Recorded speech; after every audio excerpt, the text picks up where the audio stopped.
السلام عليكم ورحمة الله، عاملين ايه؟ في معلومة مهمة أغلبنا بيغفل عنها. وهي بيحصل مشاكل بسببها أحيانا كتير. طيب ايه هي؟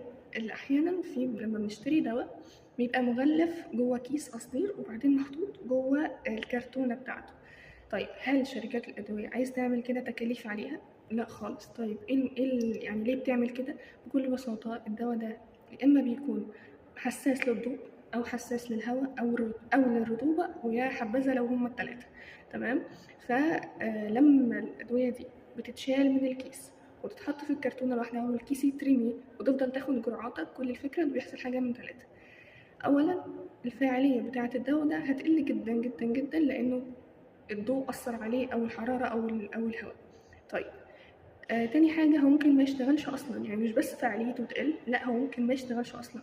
لو رحنا أقصى اليسار خالص فهو ممكن يتحول للعكس، ممكن يتحول لمادة تأذيك وتأذي جسمك، ويبقى فيه آثار جانبية أنت في غنى عنها.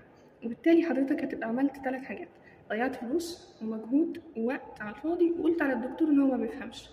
فخد بالك، ولما يجي أدوية شبه الأدوية كده وأشهرهم الأوجمانتين، لما يجي في كيس قصدير خد الجرعة بتاعتك وبعدين رجعه في كيس القصدير تاني واقفله من فوق كده وحطه في الكرتونة، وما تسيبوش معرض لأي رطوبة أو هواء تاني.